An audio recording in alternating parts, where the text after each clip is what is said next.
doa dulu ya. Siapa nak baca ni doa?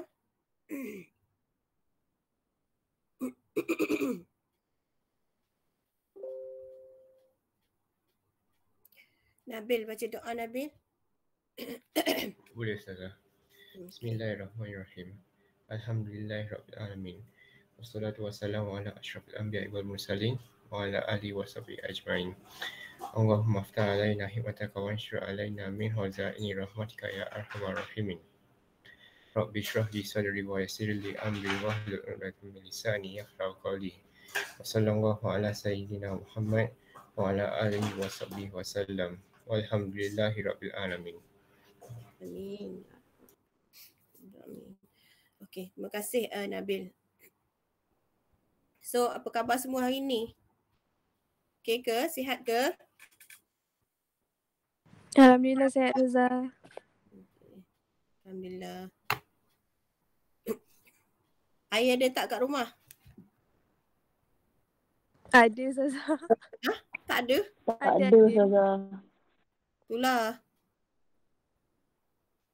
Sepatutnya dah ada kot pagi ni.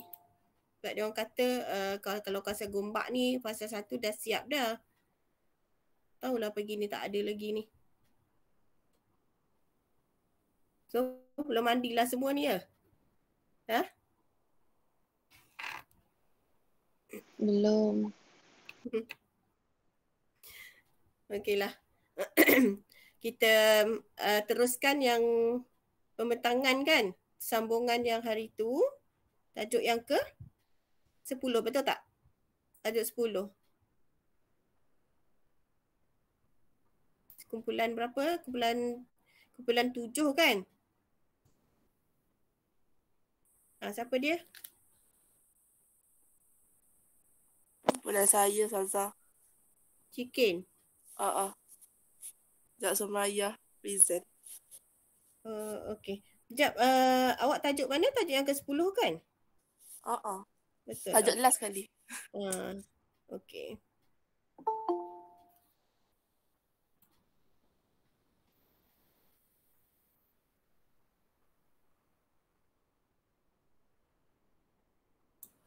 Nampak tak? Sekejap.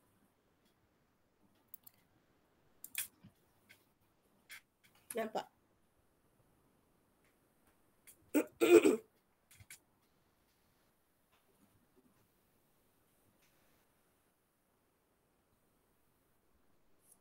Okey. Assalamualaikum dan selamat sejahtera. Hari ini kumpulan kami akan membentangkan pelajaran 10 Allah sallallahu subhanahu wa ta'ala Maha Pembalas dan Maha Perkasa. Rushidah.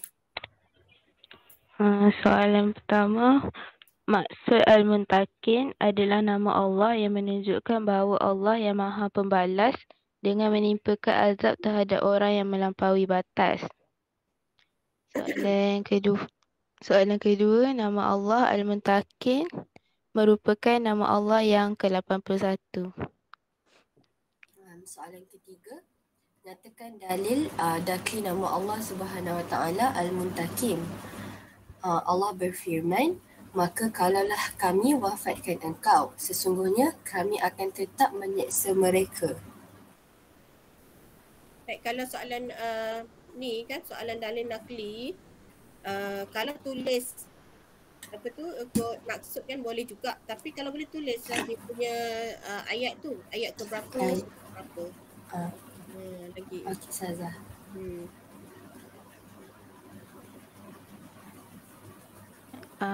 Al-Jabbar ialah nama Allah Subhanahu wa ta'ala yang menunjukkan bahawa Allah yang maha berkuasa secara mutlak untuk melakukan segala kehendaknya. Okay.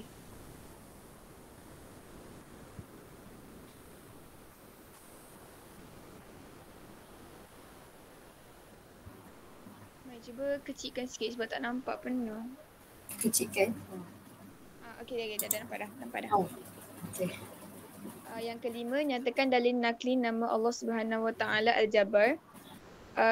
Allah berfirman, dialah yang tiada Tuhan kecuali Dia, yang menguasai seluruh alam, yang maha suci, yang maha sejahtera, yang maha melimpahkan keamanan, yang maha memelihara keselamatan, yang maha perkasa, yang maha berkuasa, yang memiliki segala keagungan. Maha suci Allah daripada apa yang mereka persekutukan. Okey. Nanti tulis juga nanti dia punya ayat tu. Yang keenam, hanya Allah sahaja yang layak bersikap al-jabbar. Sebaliknya manusia tidak layak bersikap takabur kerana dialah yang berkuasa di atas segala sesuatu. Soalan ketujuh, sifat Al-Jabbar adalah nama memuji Allah Subhanahu Wa Taala. Namun jika Al-Jabbar dipadankan dengan manusia, maka akan memberi makna yang negatif seperti A. Bongkak, B. Riak, C. Ujub.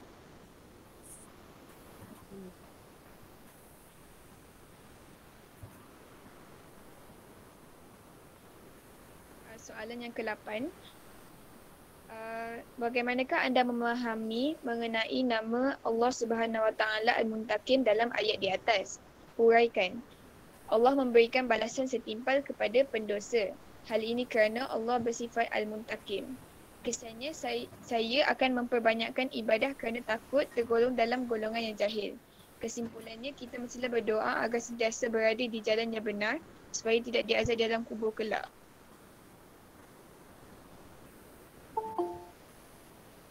Ni awak jawab soalan kebat ya, nombor 8.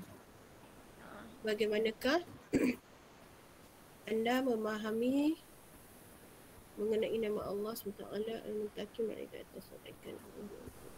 Okay. Yang lain dengar jelas tak tadi jawapan ni? Dengar. Dia tanya soalan bagaimana, saya tak nampak lah dia punya tu. Tak nampak tapi tak berapa ni. Allah memberi bagaimanakah anda memahami mengenai nama Allah Subhanahu Wa Taala Al-Muntakim dalam ayat di atas? Huraikan macam mana awak memahami nama Allah. Allah memberikan balasan setimpal kepada pendosa. Hal ini kerana Allah bersifat Al-Muntakim. Macam mengulang balik tak? Kesannya saya akan memperbanyakkan ibadah kerana takut tergolong dalam golongan yang jahil.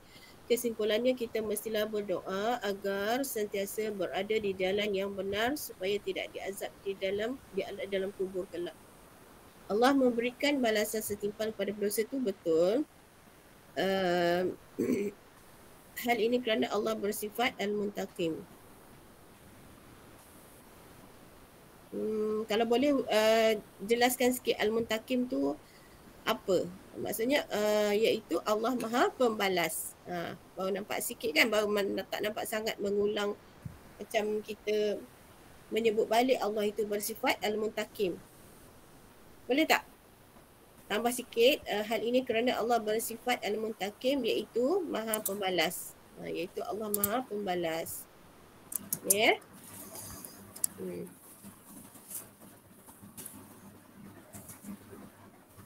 Baik, kawan-kawan yang lain kalau rasa tak faham ke, rasa confused ke, boleh tanya. Okey tak?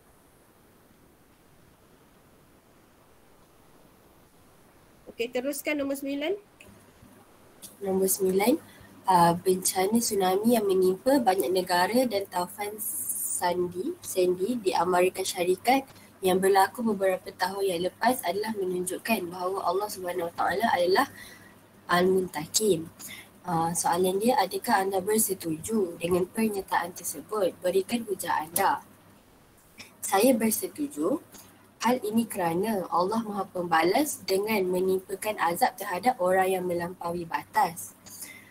Contohnya, Allah telah menimpakan azab terhadap kaum Quraisy yang berpaling tadah terhadap kebenaran dengan menimpakan kemarau yang panjang. Oleh itu, kita hendaklah beriman kepada Allah Subhanahu Wa Taala agar jauh dari azabnya yang pedih di dunia maupun akhirat. Okey. Betul. Betul lah.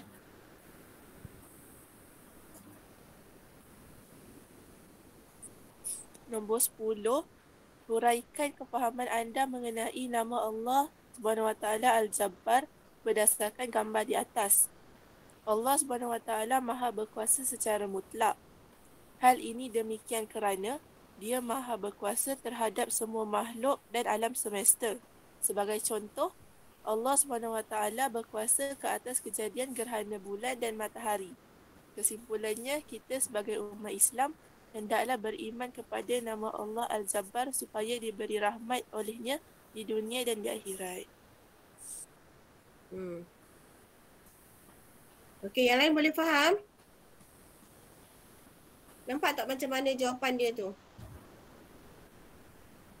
Boleh Ustazah.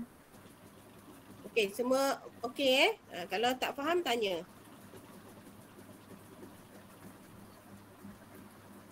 Okey, lagi. Soalan 11, firman Allah Allah mengampunkan sesiapa yang dikehendakinya dan Dia menyeksa sesiapa yang dikehendakinya.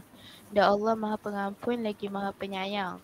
Huraikan kesan beriman kepada Al-Muntaqin kepada diri murid berdasarkan kefahaman ayat di atas.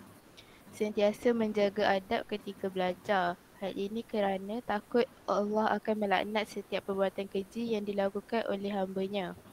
Kesannya murid akan disenangi oleh guru-guru dan rakan-rakan. Oleh itu, kita mestilah mendalami maksud Al-Muntaqin supaya hidup diredai Allah di dunia dan juga di akhirat. Okey. Cantik sangat jawapan dia.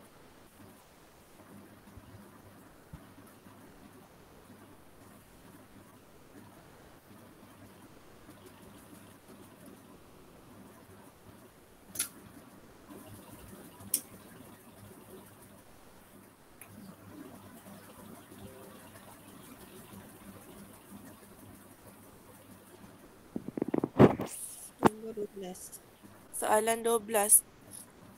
Firman Allah yang bermaksud, sesungguhnya kami telah mengutus sebelum wahai Muhammad para rasul kepada kaum masing-masing.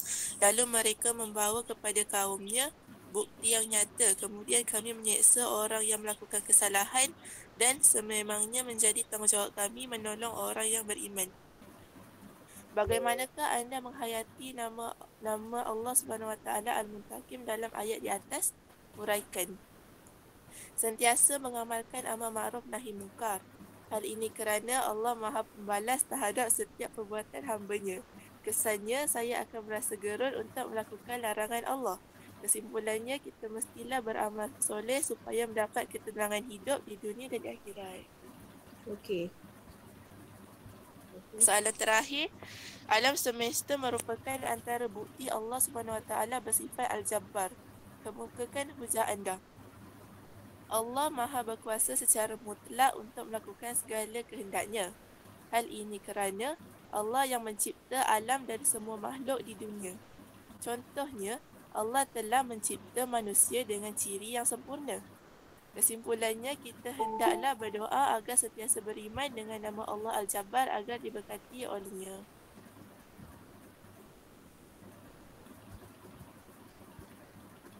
Okey. Itu saja. Okey, so secara keseluruhannya tajuk Allah Maha Pembalas dan Maha Berkuasa tadi kan. Okey, kumpulan yang membentangkan ni rasanya faham semua kan? Kumpulan Syikin? Faham. Okey. Maksudnya awak Ustazah tengok daripada jawapan kebat ni pun nampak Alhamdulillah nampak macam okey dah tahu dah cara nak jawab. Okey, ada isi huraian dan ada kaitan antara satu sama lain tu sangat jelas. Baik, bagi kumpulan yang lain, okey, ada masalah ke tentang tajuk ni? Ada yang tak faham ke? Boleh tanya. Jangan bila mentang-mentang bukan kumpulan sendiri yang bentang, yang lain tak nak dengar. Okey, tujuan kita buat ni ialah Ustazah bagi tajuk-tajuk setiap kumpulan, lepas tu bentang supaya maklumat tu dapat disebarkan untuk semua. Maksudnya kalau kumpulan satu bentang, bukan saja kumpulan dia yang membincangkan tajuk tu. Nanti dia akan sebarkan kepada semua dapat maklumat. Kan macam yang kita buat dalam kelas tu, yang kita part 21 tu, PAK 21, yang kita buat kerja dipanggil apa tu, yang bergerak daripada kumpulan ke kumpulan kan. Kan kita kumpul maklumat, lepas tu kita bentang kan supaya semua dapat. So macam itulah. Ya, maksudnya secara tak langsung, walaupun kamu dalam kumpulan hanya fokus satu tajuk, tapi bila pembentangan macam ni, maksudnya kamu akan dapat semua nanti kan. Bukan tajuk yang kamu bincang saja, daripada kumpulan lain pun kamu dapat. Itu maksud dia. So secara tak langsung kita dah buat ulang kaji untuk beberapa tajuk. Dia kata 4 dah kan. Dah 7 tajuk dah kita kuasai sepatutnya lah. Dan cara nak jawab soalan pun kita dah dapat tahu macam mana cara dia. Ya, ikut kepada kata tugas yang diberi. Okay? Boleh tak? Faham Boleh, tak apa yang Ustazah. saya cakap? Okay. Faham. So kalau ini yang pertama hari tu apa tu? Untuk apa dipanggil tugasan yang pertama semua dah settle. Okey, kemudian yang baru hari tu Ustazah bagi yang kedua, dah bincang belum? Dalam kumpulan. Ada berapa kumpulan yang PM Ustazah tanya, so Ustazah tahulah dia buat benda tu. Okey, yang lain macam mana? Dah buat pembentangan tak? Dah buat pembentangan perbincangan tak?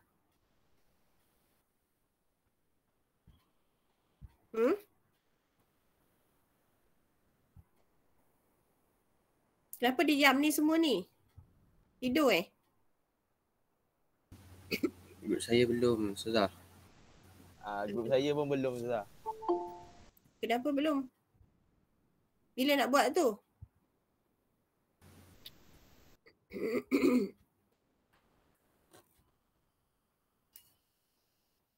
Bila nak buat? Saya tunggu Mulia bagikan tugas. Oh, satu kumpulan Mulia ya. Baik, kumpulan yang pertama belum juga Ain. Kumpulan Ain. Mana Ain? Tadi dia terkeluar. Dah Ustazah. Dah buat? Dah. So macam mana? Bolehkah kalau nak bentang hari ni? Boleh Ustazah. Kalau tak kita teruskan yang apa? Hafazan tu. Boleh?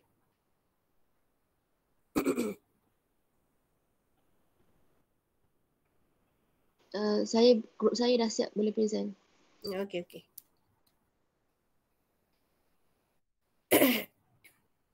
Nampak ke? Nampak. Saya tak nampak. Okey, nampak lah.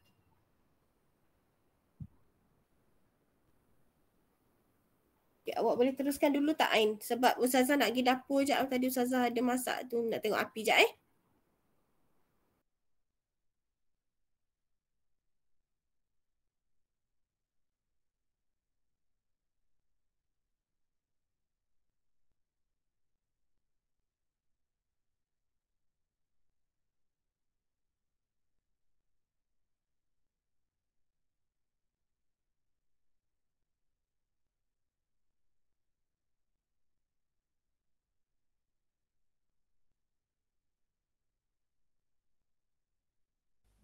Oh, dengar tak? Dengar. Okay, hari ni kita orang akan membentangkan tajuk 11. Tak payah tunggu Ustazah ya? Tahu saya tadi dengan teruskan. Sikit teruskan. Okey. Okey, peluang kami akan membentangkan tajuk 11 iaitu perkara yang membatalkan iman. Okey, soalan 1. Lengkapkan cara yang menyebabkan iman seseorang Muslim boleh terbatal berdasarkan rajah di bawah. Dia terbagi kepada 3 iaitu pertama perbuatan, kedua perkataan dan ketiga i'tiqad. So yang dia suruh isi perbuatan dengan i'tiqad. Kedua. Ama. Hello, good morning. Yang kedua, jelaskan bagaimana iman boleh terbatal melalui cara yang berikut. Dari segi iktikad, mengingkari kewujudan malaikat dan jin.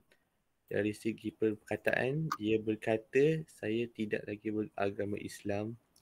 Dari segi perbuatan pula, dia melakukan upacara ibadat agama lain.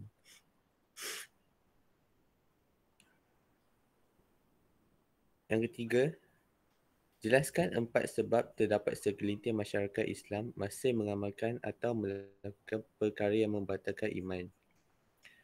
Yang pertama, individu tersebut mempunyai iman yang lemah. Yang kedua, individu kurang didikan agama. Yang ketiga, terpengaruh dengan rakan sebaya. Dan terakhir, terpedaya dengan hasutan syaitan. Okey. Ya. Yang ni ambil yang apa? Formula yang IKT tu kan? Betul tak? Kurang didikan agama. Betul. Okey, bagus. Okey.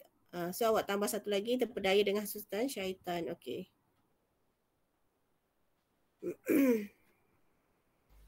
Yang keempat, kita hendaklah memelihara iman agar tidak terbatal. Terangkan 3 syarat terbatal iman seseorang Muslim. Yang pertama, mengingkari perkara asas dalam Islam seperti perkara yang berkaitan dengan rukun iman dan rukun Islam. Okay. Yang kedua, melakukan sesuatu perkara dengan sengaja dan pilihan sendiri tanpa sebarang paksaan. Dan yang ketiga, mengetahui perkara yang dilakukan membawa diri ke kekufuran. Okey. Kamal, ni soalan terangkan. Terangkan. Cuba bagi tahu sikit dekat kawan. Mana isi, mana huraian? Yang first tu mengingkari perkara asas dalam Islam, isi. Okey. Yang perkara yang berkaitan dengan rukun iman dan rukun Islam tu huraian dia. Okey, betul. Semua salah. Yang kedua? Kedua, melakukan satu perkara dengan sengaja. Tu isi dia. Dan pilihan sendiri. Okey. Huraian dia tanpa sebarang paksaan tu. Tanpa sebarang paksaan. Okey. Yang ketiga? Mengetahui perkara yang dilakukan membawa diri kepada mengetahui perkara yang dilakukan. Isi dia membawa diri kepada kekufuran. Okey. So nampak tak kat sini kan? Kalau soalan terangkan selalunya ada isi dan huraian. Bukan selalunya, memang perlu kepada isi dan huraian. Tapi berbezalah ya. Macam kalau soalan terangkan pengajaran ayat, terangkan pengajaran hadis, dia wajib menggunakan kata hubung suka. Supaya untuk, kerana, agar. Okey, tapi kalau untuk yang soalan lain, terangkan macam ni, terangkan 3 syarat, terangkan 2 hikmah kan, terangkan selain daripada pengajaran ayat ataupun pengajaran hadis, boleh je guna mana-mana kata hubung.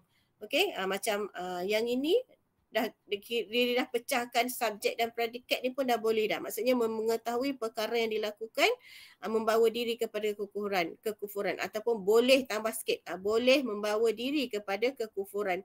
Itu boleh dikira sebagai huraian juga. Okey, macam ni tanpa sebarang paksaan. Tanpa ni merupakan kata hubung lah, yang menghubungkan antara isi dan huraian. Okey, tapi yang ini hanya boleh digunakan contoh seperti soalan macam ni sahaja. Terangkan 3 syarat, terangkan 3 hikmah, apa-apa sahajalah. Kalau dia tanya yang pengajaran ayat, pengajaran hadis, wajib guna kata hubung suka sahaja. Yang lain salah, dia tak terima. Boleh ingat tak?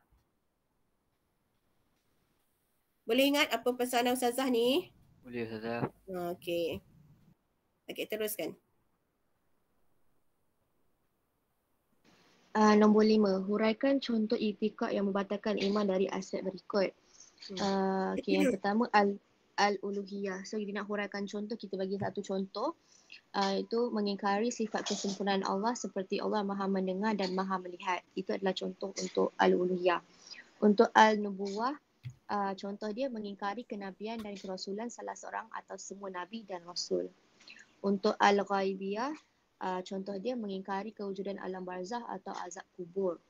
Dan last sekali al-syariah, contoh dia mengingkari hukum yang ditetapkan Allah seperti mengingkari pengharaman zina atau menghalalkan liwat dan musahaqah. Itu contoh-contoh tu.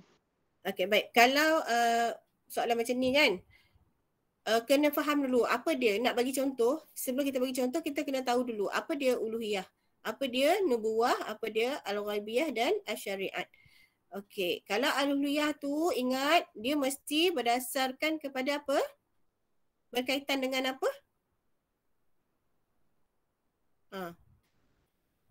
Uluhiyah. Dia perkataan ilahun. Bermaksud ilah. Ketuhanan. Bagus. Ketuhanan. Maksudnya dia berkaitan dengan Tuhan. Boleh? Dengan Allah lah. Maksudnya berkaitan dengan Allah. Okey. Yang kedua berkaitan dengan an-nubuwah. An-nubuwah maksudnya nubuwah asal dia adalah Nabi. Nabiyun. Kan? Berkaitan dengan kenabian. Lepas tu al-ghaibiyah. Dia nak tanya pasal al-ghaibiyah. Contoh al-ghaibiyah. Apa dia al-ghaibiyah? Kalau kita tak tahu apa dia, kita tak boleh nak bagi contoh kan. So al-ghaibiyah tu ialah perkara ghaib. Ataupun perkara as-sam'iyat. As-sam'iyat maksudnya yang kita dengar je. Tapi kita tak nampak dengan mata kasar. Okey, contohnya apa? Hari akhirat, syurga, neraka. Macam tu. Okey. Kemudian asyariat. Okey, asyariat ni apa dia? Perkara yang berkaitan apa? Tentang apa? Siapa boleh jawab ni asyariat? Kat sini ada tulis hukum ni. Maksudnya ia berkaitan dengan hukum-hukum Islam. Okey, hukum dalam agama Islam lah. Jadi dia nak contoh sahaja. So kalau kita dah faham tentang uluhiyah tu apa, kita boleh berilah contoh berkaitan dengan ketuhanan apa dia. Kan? Dengan nubuwah pun kita dah tahu. So tak ada masalah.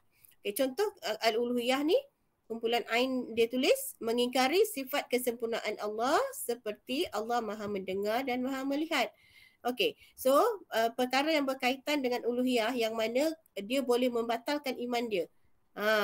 Apa dia? Contohnya, dia ingkari sifat kesempurnaan Allah. Dia tak percaya dengan sifat Allah yang maha sempurna. Seperti Allah maha mendengar, Allah maha melihat. Dia tak percaya ataupun dia menafikan sifat Allah tersebut. Maka boleh batal iman dia. Okey. Boleh faham tak? Nampak tak? Ustazah nak bila kamu jawab ni, kamu nampak macam mana? Kan, bukannya semata-mata tengok buku, bincang-bincang, tengok buku jawapan dia. Sebab takut nanti tak faham. Ya, nanti kalau keluar soalan, dia tanya macam ni, kita dah blur, tak ingat dah apa benda yang kita bincang. Jadi kalau faham macam ni, okey, uluhiyah tu apa, nubuwah tu apa, ghaibiyah apa, syariat apa, so kita boleh bagi contoh. Dia nak perkara yang membatalkan iman dari segi uluhiyah. Kalau lepas tu kita ingatlah, uluhiyah tu pasal ketuhanan. Macam mana ya kalau boleh batalkan iman seseorang itu dari segi ketuhanan ni? Contohnya mengingkari sifat kesempurnaan Allah. Dia tak percaya, dia menafikan ataupun dia mengingkari, maksudnya dia tak percayalah kan sifat kesempurnaan Allah itu. Seperti maha mendengar dan maha melihat. So betul jawapan dia. Okey, kemudian yang kedua berkaitan dengan an-nubuwah, mengingkari kenabian dan kerasulan salah seorang atau semua nabi dan rasul. Apa maksud dia kat sini? Maksudnya dia tak percaya pasal nabi, kenabian, kerasulan. Sama ada tak percaya seorang daripada 25 orang rasul ataupun tak percaya semua sekali rasul, nabi dan rasul. Kan? So, kalau tak percaya seorang pun daripada 25 orang rasul tu, maka batal iman dia, rosak akidah dia. Okey. Yang ketiga ni al-ghaibiyah, mengingkari kewujudan alam barzakh atau azab kubur.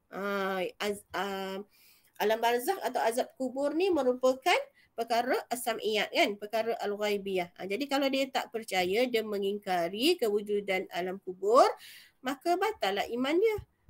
Sebab perkara ni wajib kita percaya. Walaupun kita tak nampak, tapi wajib kita percaya dan mengimaninya. Sebab ada disebut dalam Al-Quran dan juga hadis. Okey, yang keempat berkaitan dengan asyariat. Contoh dia apa? Mengingkari hukum yang ditetapkan oleh Allah seperti mengingkari pengharaman zina atau menghalalkan liwat dan musahaqah. Okey. yang ini yang apa? Betul lah kan?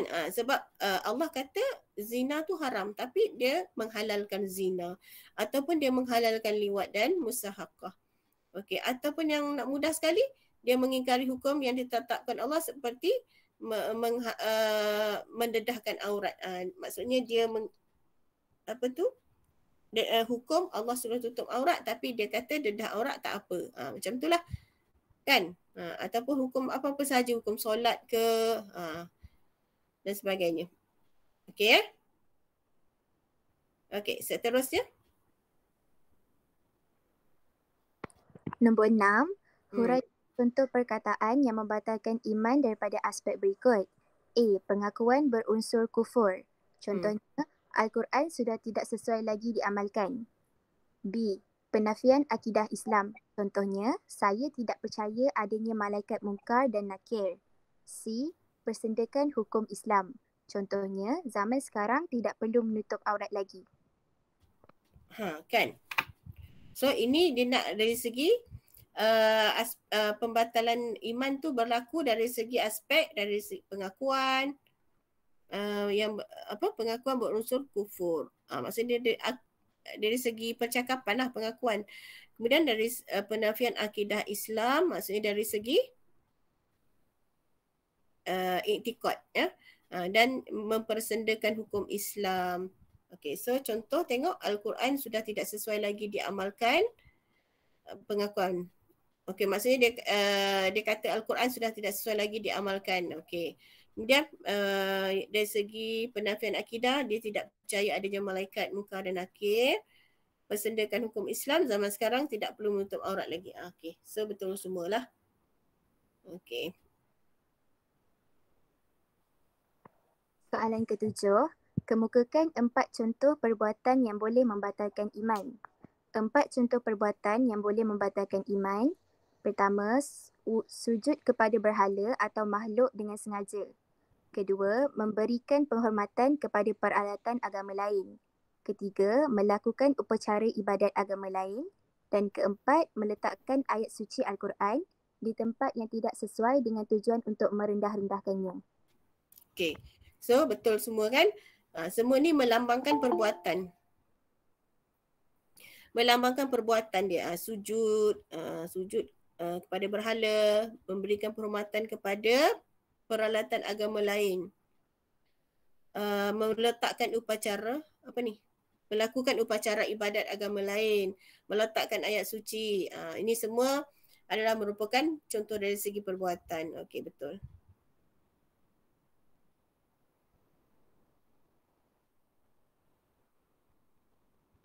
Okey, untuk soalan nombor 8. Huraikan kesan kepada seorang Muslim yang melakukan perkara yang membatalkan iman. Jadi isi dia dekat sini, rasak segala amalan soleh dan ibadah yang dilakukan. Itu adalah isi. Lepas tu huraian isi dia adalah hal ini kerana ada suka individu tersebut melakukan perkara yang dilarang Allah dan syarak. Okay, itu huraian isi dia. Contoh ambil daripada KFC. Contohnya sujud kepada berhala atau makhluk dengan sengaja. Kesimpulan dia, tuntasnya kita sebagai umat Islam perlulah mendekatkan diri dengan Allah dengan memperbanyakkan ibadah wajib dan sunat agar diri dari azab neraka di akhirat kelak. Itu adalah dia punya kesimpulan. Okey. Cuma saya confused lah soalan ni kan. Dia kata huraikan kesan. Nak tahu sama ada ini soalan kebat ke atau soalan biasa? Saya pun confused. Benda-benda tu saya ingatkan macam kalau diterangkan saya buat sampai yang dilakukan tu sampai yang syarak tu je lah. Tapi saya buat kebat sebab dia suruh huraikan tu. Sebab dia macam ni, sebab dia soalan latih to be macam tu. Jadi tak bagi markah kan kat hujung. Kalau ada markah kita boleh agak lagipun satu ni dia tak ada macam stimulus. Dia terus je huraikan kesan kepada seorang Muslim yang melakukan perkara yang membatalkan iman. So kalaulah jawab kebat, Ustazah rasa selamat juga kan? Sebab kat sini memang dah ada isi dan huraian. Betul tak? Kan? Kalau kebat dia ni rosak segala amalan soleh itu isi. Hal ini kerana individu tersebut melakukan perkara yang dilarang oleh Allah dan syarak. Huraian. Contohnya sujud kepada berhala atau makhluk dengan sengaja. Tuntasnya kita sebagai umat Islam perlulah mendekatkan diri dengan Allah dengan memperbanyakkan ibadah wajib dan sunat agar diri dihindari daripada azab neraka di akhirat kelak. Kalau jawapan kebat memang cantik dah. Dan kalau katakanlah kan dia tak nak, dia kata ni skema dia lah, pemakahan sebenar dia bukan kebat, dia soalan KBKK tapi menggunakan kata tugas huraikan kesan. Dia nak kesan. Maknanya satu sahaja kesan lah. Rosak segala amalan soleh dan ibadah yang dilakukan kerana individu tersebut melakukan perkara yang dilarang oleh Allah dan syarak. So still maksudnya masih dapat markah juga. Yang penting kena tahu jawapan tu mesti betul lah. Ustazah macam confused juga ni kan, macam tak tahu kebat ke tak sebab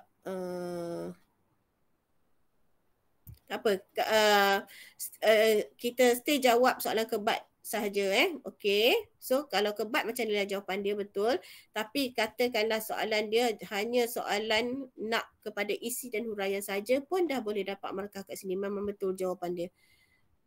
Walaupun ada hal ini kerana ada hal ini tak ada masalah sebab nanti dia akan bracket rosak ini sampai yang dilakukan tu isi, lepas tu kerana individu dia akan jadi huraian.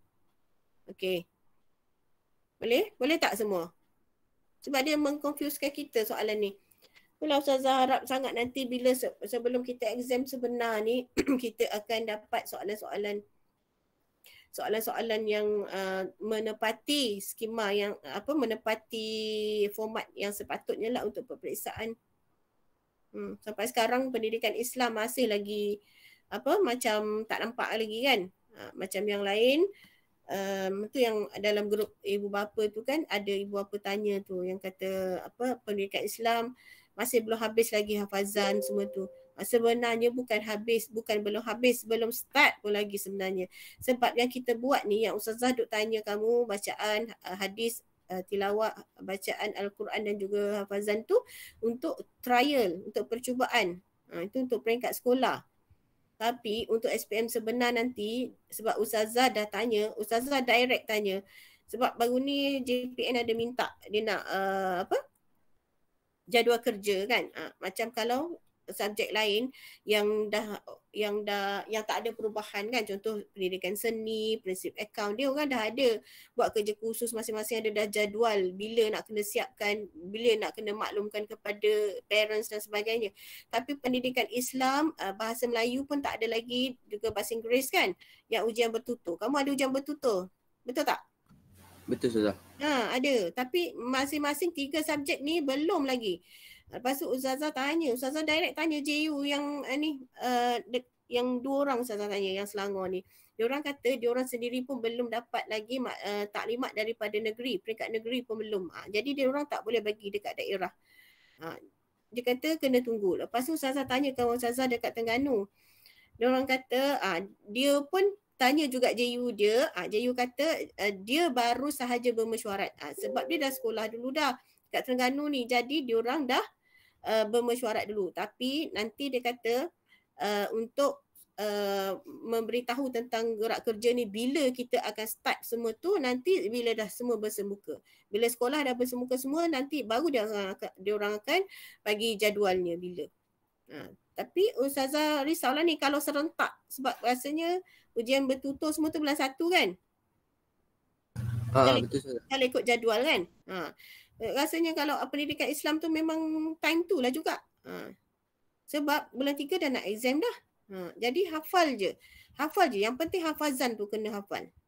Bacaan tu tak apalah, awak boleh tengok teks kan, tak adalah tersasul ke gabra sangat. Tapi kalau hafazan tu kalau sangkut, sebab nanti kamu akan diuji dengan cara tebuk soalan tu. Mungkin Ustazah baca, lepas tu Ustazah suruh awak ulang dan sambung. Macam tu. Macam orang yang buat ujian hafazan tu, pergi bertanding hafazan, macam tu cara dia. So hafal je. tolong jangan buang masa. Duduk saya saja daripada awak menyanyi, dengar lagu yang tak elok tu, hafal ayat hafazan tingkatan 4 dan tingkatan 5. Awak sebenarnya kalau Ustazah tengok beruntung sebab tak banyak sangat ayat hafazan tu nak berbanding dengan KBSM dulu. KBSM lagi banyak dia punya ayat hafazan lah dengan surah Luqmannya lah, dengan surah An-Nur. Tapi awak dia skip yang tu dua. Ada Law Anzalna, ada Laqad Ja' dengan satu lagi Al-Mu'minun kan yang untuk form 5. Yang tingkatan 4 surah Al-An'am tu ayat apa? Doa iftitah tu. Qul inna solati, lepas tu yang surah Al-Kahfi ayat 101 hingga 110 kan. Itu sahaja.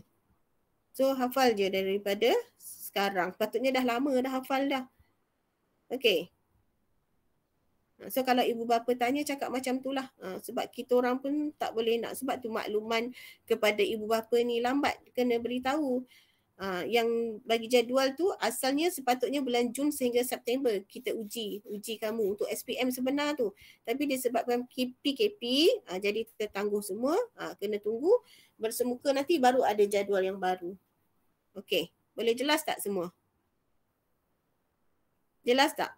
Apa yang Ustazah beritahu untuk SPM ni. Yang kita buat ni sebelum-sebelum ni yang Ustazah dengar, ada yang tak siap lagi tu, itu untuk trial, untuk percubaan. So buka sekolah nanti akan adalah semua tu nanti. Okay Okay, terus je lah. Nombor 8 dah. 9. Nombor 9. Sabda Rasulullah SAW yang bermaksud, katakanlah aku beriman dan teruslah istiqamah. Bagaimanakah cara terbaik untuk menjaga dan meningkatkan keimanan kita kepada Allah SWT?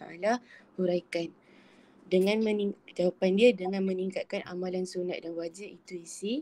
Hal ini kerana ibadah yang lengkap merupakan benteng diri daripada melakukan maksiat. Itu huraian lengkap dia misalnya dengan berpuasa sunat Isnin dan Khamis atau melaksanakan solat tahajud di malam hari.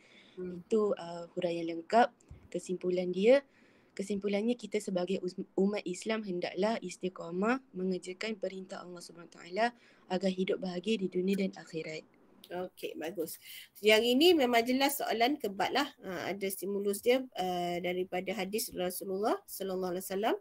Kemudian dia tanya soalan cara terbaik untuk menjaga dan meningkatkan keimanan kita kepada Allah SWT. Huraikan. Okey, yang ini jelas soalan kebat dan cara jawabnya pun betul. Isi betul. Huraian. Okey, betul. Misalnya dengan berpuasa sunat dan Khamis atau melaksanakan solat tahajud di malam hari. Okey, betul. Contoh kan. Kesimpulannya, okey. Okey, betul. So, 4 markah lah kalau jawapan macam ni. Okey, nombor 10. Sabda Rasulullah SAW yang bermaksud, perbaharuilah iman kamu, perbanyakkan menyebut la ilaha illallah. Huraikan cara anda menjauhi perkara yang membatalkan iman. Jawapan dia membaca Al-Quran setiap hari, itu isi. Hal ini kerana Al-Quran merupakan panduan hidup manusia yang sahih dan boleh diaplikasikan dalam hidup kita. Itu huraian lengkap dia, kesannya individu tersebut akan sentiasa berada di jalan yang benar. Kesimpulan dia, sebagai umat Islam kita hendaklah menjaga diri daripada melakukan dosa agar sentiasa dirahmati oleh Allah SWT. Okey. So isi kamu ni adalah membaca Al-Quran setiap hari. Sebab nak jauhi perkara yang batalkan iman. Okey, sebabnya bila baca Quran kita akan dapat petunjuk kan. Menjadi panduan hidup. Okey, diaplikasikan dalam hidup. Okey. Kesannya individu tersebut akan sentiasa berada di jalan yang benar. Okey, betul. Kesimpulannya kita hendaklah menjaga diri daripada melakukan dosa. Okey, betul. Okay. Yang ke-11, sempurna akhlak, sempurna iman. Adakah anda bersetuju dengan pernyataan tersebut? Huraikan hujah anda. Saya setuju. Isi dia, hal ini kerana akhlak yang mulia terbina daripada keimanan yang tinggi dalam diri seseorang Muslim. Huraian, sebagai contoh, umat Islam tidak akan melanggar perintah Allah sekiranya mempunyai iman yang teguh, huraian lengkap. Oleh itu, kita perlulah bersungguh-sungguh dalam melakukan amal ibadah kerana ia mampu mencerminkan kepribadian dan keimanan diri kita. Kesimpulan. Okey. Cantik sangat dia punya jawapan. Kebat, Ustazah tengok kumpulan ni, kumpulan Ain ni masalah kebat dia tak ada dah. Okey. Ustazah nak tanya, kamu jawab ni sendiri-sendiri ke bincang? Sebab tengok Taib ni tulisan lain-lain ni. Buat sendiri-sendiri dan lepas tu isikan sekali, listkan semua jawapan sekali. Oh, okey. So maksudnya buat sendiri-sendiri. Sendiri-sendiri maksudnya masing-masing dah faham lah kan cara nak buat ni. Okey, Ustazah tengok macam cantik lah dia punya jawapan. Memang ada kaitan antara isi, huraian. Lepas tu huraian lengkap tu pun memang ikut KFC tu. Okey, cantik lah. Baguslah kumpulan ni. Ada lagi tak soalan? Habis dah? Dah habis dah. Dah habis dah semua. So yang akhir ni semua soalan kebat je. So yang lain ada soalan nak tanya? Nak tanya berkaitan dengan tajuk tadi? Daripada kumpulan Ain and the Gang tadi? Semua dengar ke tidak? Ustazah risau. Takut Dengar ada. Ustazah. Dengar tak apa, alhamdulillah. Takut ada yang tidur. Pagi ni. Okey, so tak ada soalan yang untuk kumpulan yang pertama. Okey, kalau tak ada, kumpulan kedua dah ready. Kumpulan dua siapa ya? Tak ingat dah. Dah ready tak yang kumpulan yang kedua?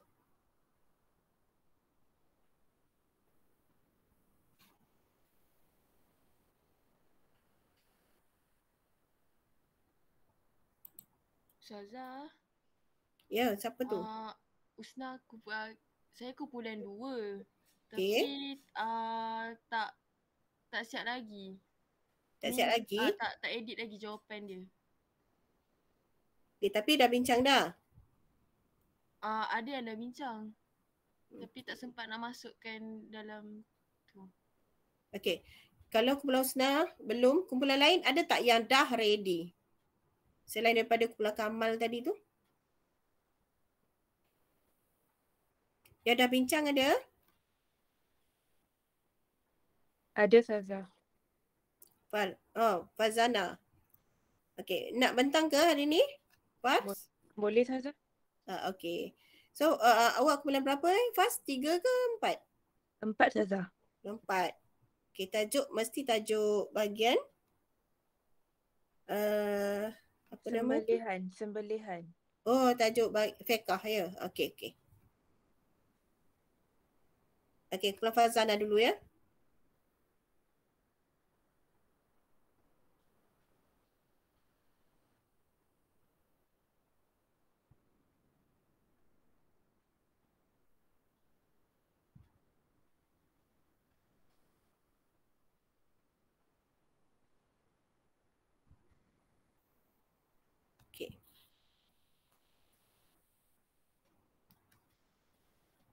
Okey, so soalan yang pertama adalah nyatakan maksud sembelihan dari segi bahasa dan istilah. A. Bahasa maksudnya memotong. Istilah menyembelih binatang yang halal dimakan dagingnya dengan cara memutuskan urat hakum dan mereh. Okey. Nampak kan cara jawab? Kalau dia tanya soalan, kadang-kadang dia nak dua-dua tahu maksud. Nyatakan maksud sembelihan dari segi bahasa dan juga istilah. Dia akan tanya direct lah soalan dia kan. So cara jawapan kamu macam ni lah. Kamu buat dash ataupun buat A, B macam ni pun tak apa. Okey, dash bahasa apa? Memotong. Istilah apa? Ni cara jawapannya lah nak tulis. Okey. Okey, nombor 2. Nombor 2.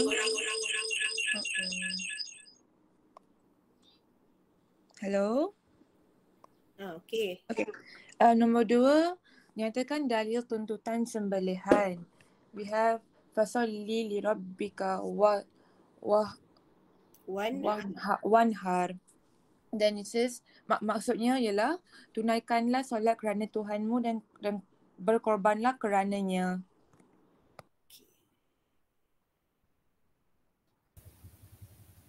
Soalan nombor 3. Jelaskan syarat sah sembelihan dalam aspek berikut. A. Penyembelih. Penyembelih mesti terdiri daripada orang Islam atau ahli kitab. B. Binatang yang disembelih. Menyembelih binatang yang halal dimakan dan masih mempunyai hayat mustaqirah. Okey. C. Alat sembelihan. Menggunakan alat-alat sembelihan tajam selain tulang, gigi dan kuku. Okey. So dia nak syarat je kan? Syarat bagi setiap rukun tu lah. Penyembelih. Ni sebenarnya rukun sembelihan ni. Penyembelih, binatang yang disembelih dan alat sembelihan. Dan setiap rukun tu ada syarat-syarat dia. Okey, dia nak satu je. Okey, betul. Tapi saya nak tanya balik semula ni. Ingat lagi tak apa dia hayat mustaqirah? Hayat yang panjang.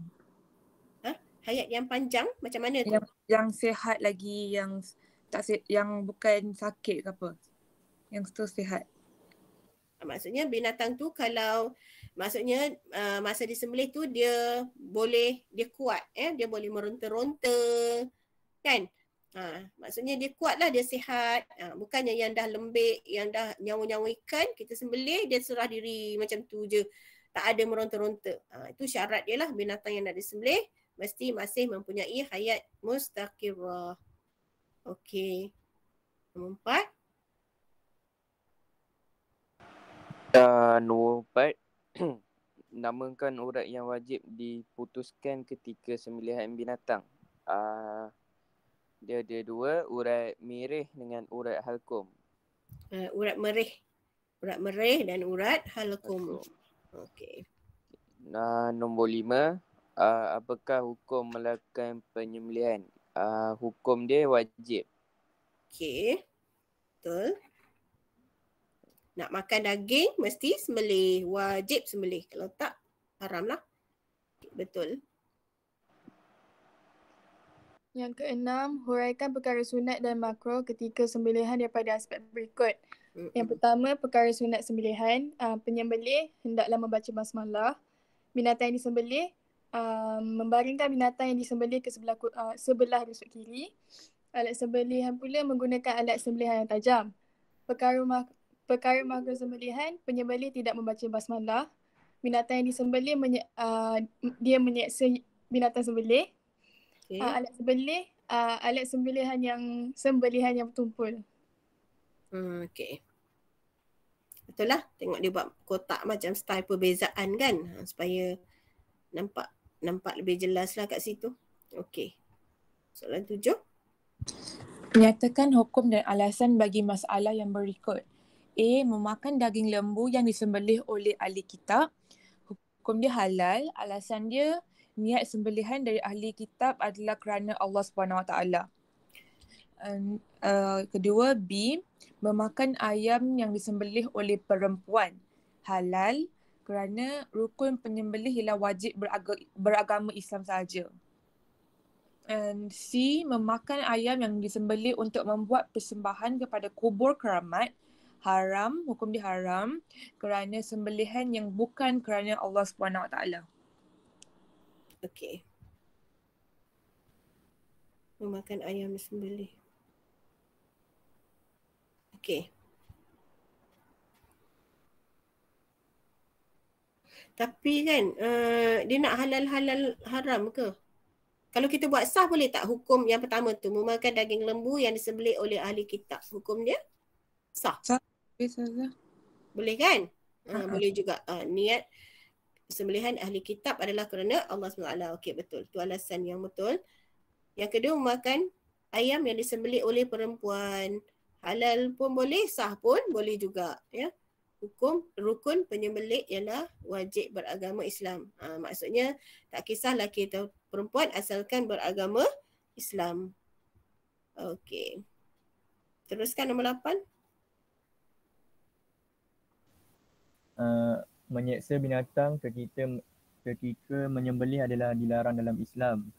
Bagaimanakah bentuk penyiksaan terhadap binatang yang sering dilakukan oleh penyembelih yang ditegah dalam Islam? Huraikan. Bentuk penyiksaan, menyeret kaki binatang ke tempat sembelihan, menajamkan pisau di hadapan binatang. Okey.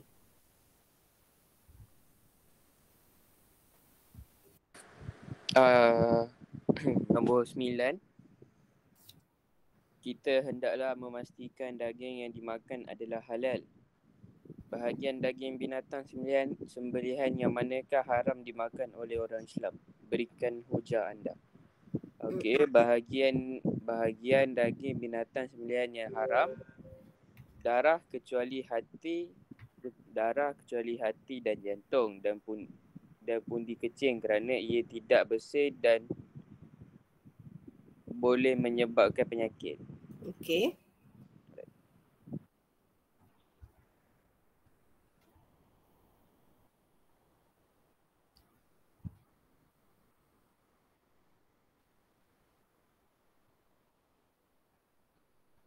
Sorry.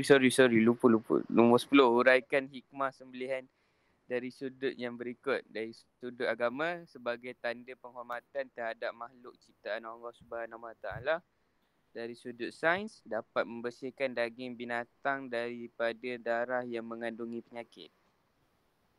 Okey, betul.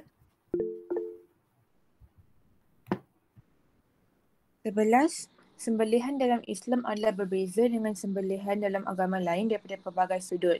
Adakah anda bersetuju dengan pernyataan di atas? Kemukakan hujah anda. Yang ni soalan kebat. So dia ada bagi stimulus dan dia ada minta kita punya opinion.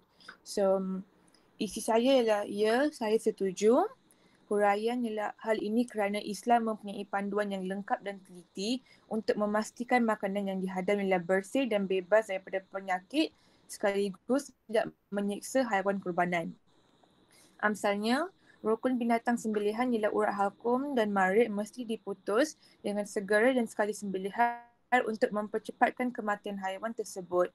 Kesimpulannya, kita sebagai umat Islam mestilah makan daging yang mestilah memastikan daging yang dimakan disembelih dengan sempurna dan halal. Okey. So, jawapan dia ada kaitan setuju kerana mempunyai panduan yang lengkap dan teliti untuk memastikan makanan yang dihadap ialah bersih dan bebas dari penyakit sekaligus tidak menyiksa haiwan. Misalnya rukun binatang sembelihan ialah urat halkum dan marit mesti diputus dengan segera. Okey, betul. Okey, kesimpulan okey. Okey, betul. Hmm. 12. Huraikan hukum berkaitan cara penyembelihan menggunakan teknologi moden hari ini berdasarkan hukum syarak. Penyembelihan binatang melalui kaedah stunning jenis penetrative captive bolt dan non-penetrative captive bolt, mushroom head gun. Hukum dia haram dan tidak dibenarkan kerana ia boleh menyebabkan kematian haiwan. B. Penyembelihan binatang melalui kaedah kejutan electrical stunning. Hukum dia dibenarkan tertakluk kepada syarat. C. Penyembelihan binatang melalui kaedah waterbutt stunning untuk ayam dan itik, poultry. Hukumnya diharuskan dengan syarat. D. Penyembelihan binatang melalui penggunaan dadah dan karbon dioksida. Hukumnya diharuskan dengan syarat tidak menyeksa atau mematikan haiwan tersebut. Okey. Kalau yang kedua tu macam mana ya? Penyembelihan binatang melalui kaedah kejutan elektrik tu dia benarkan tertakluk kepada syarat. Syarat dia macam mana? Dia boleh guna dekat kepala je. Okey, betul kepala sahaja. Dan dia pula kena kawal arus elektrik tu kan. Dia ada had dia semua. Lepas tu mesti dikendalikan oleh orang Islam yang yang bertauliah. Okey, betul. Lagi? Yang terakhir, Islam adalah agama yang rahmah kepada semua makhluk termasuklah haiwan. Bagaimanakah anda menguruskan penyembelihan binatang dengan teliti dan penuh rahmah? Jadi soalan ni ada stimulus, maksudnya kebat lah. Okay, isi dia menggunakan Al-Quran sebagai panduan. Huraian hal ini agar binatang sembelihan tidak diseksa. KFC contohnya dengan memutuskan urat halkum dan urat merih dengan sekali sembelihan. Kesimpulannya, kita sebagai umat Islam haruslah berwaspada apabila menguruskan sembelihan agar makanan dimakan adalah halal dan diredai oleh Allah. Apa tu? Yang akhir tu ayat dia, kesimpulannya kita sebagai umat Islam haruslah Berwaspada, Ustazah, berwaspada. Asal berwas-was pula? Kena was-was. Was-was tak boleh. Syaitan tu. Dalam periksa, kalau jawab macam ni, sasar salah tau. So jangan kalut masa jawab tu. Jangan kalut nak tulis cepat je. Nanti tersilap. Bila tersilap dia habislah. Itu satu markah tu, Ili. Berwaspada ataupun berhati-hati apabila menguruskan sembelihan agar makanan yang dimakan halal dan diredai oleh Allah Subhanahu Wa Taala. Okey. Jawapan dah cantik dah, cuma kalut. Bila kalut jadi salah. Bila salah tak ada markah. Sebab ustazah menanda, ustazah tahu macam mana. Kadang-kadang kita menanda ni rasa sayang, walaupun ustazah tanda murid sekolah lain, negeri lain, ustazah rasa Allah kesiannya budak ni. Jawapan dah cantik tapi silap ni. So kita tak boleh. Sebab kalau kita betulkan, kita pula jadi macam tak amanah kan. Jadi sebab nanti dia akan disemak oleh orang lain pula. Dia ada semakan pula. Tu yang rasa macam sedih pula walaupun dia murid sekolah lain. Macam tu lah juga nanti kalau orang tanda kertas kita, alah budak ni dah cantik dah tapi silap, hilang satu markah. Kadang-kadang disebabkan kesusunan, kalau kebat tu lain bercampur aduk, ada isi, lalas tak dapat apa markah. Satu je dapat sekurang-kurangnya. Itu pun sayang juga. So sebab tu saya pesan, ingat ni kena tulis berhati-hati. Jangan ingat sebab kadang-kadang kita ni bila kita dah tahu, kita tengok soalan, kita tengok soalan, kita dah tahu jawapan kan, kita dah tak sabar nak tulis. Itu bukan cara yang betul. Sepatutnya bila kita tengok soalan daripada soalan 1 sampai soalan 5 tu nanti, kita catat dulu dekat tepi dia dekat kertas soalan tu, kita conteng je kertas soalan tu hak kita. Jangan conteng atas kertas jawapan sudah.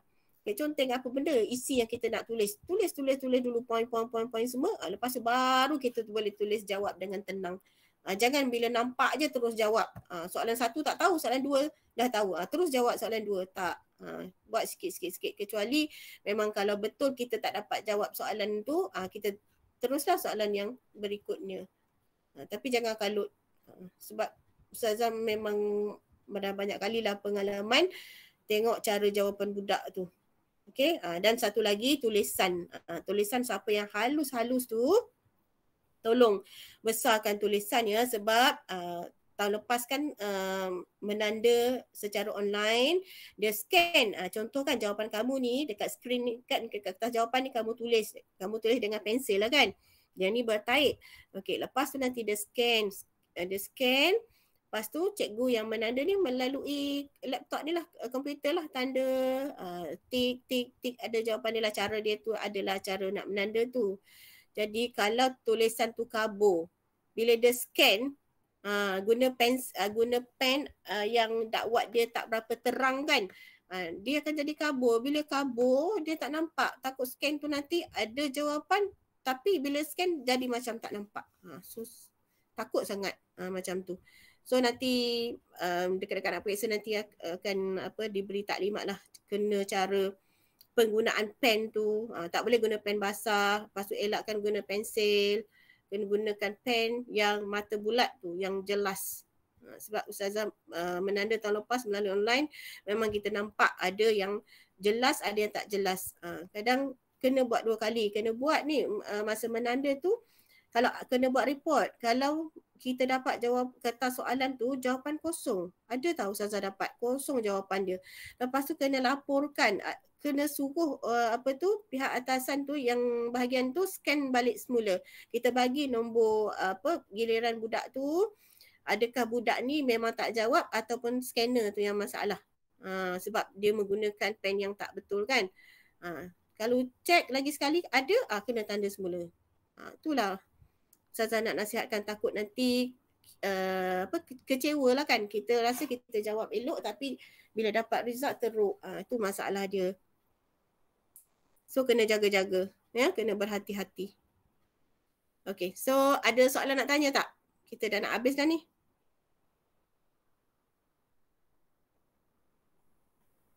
Ada nak tanya? Kalau tak ada, Ustazah ucapkan terima kasih kepada 3 kumpulan yang membentang tadi tu. Semuanya nampak dah okey, nampak dah boleh jawab dengan baik. So kalau kita ulang-ulang, insya-Allah ya, kita tak ada masalah nak jawab ikut format peperiksaan yang sebenar. Okay, so kamu juga boleh fokus kepada ayat hafazan. Okay, so kalau tak ada, kita sudahilah kelas kita hari ni. Sambung lagi akan datang. Terima kasih semua yang hadir. Seramai 32 orang saja yang juga tak masuk. Orang yang sama je tak masuk ni. Okay, itu sajalah. Assalamualaikum warahmatullahi wabarakatuh. Okay, terima kasih. Waalaikumsalam. Terima kasih Zaza. Sama. Terima kasih Zaza.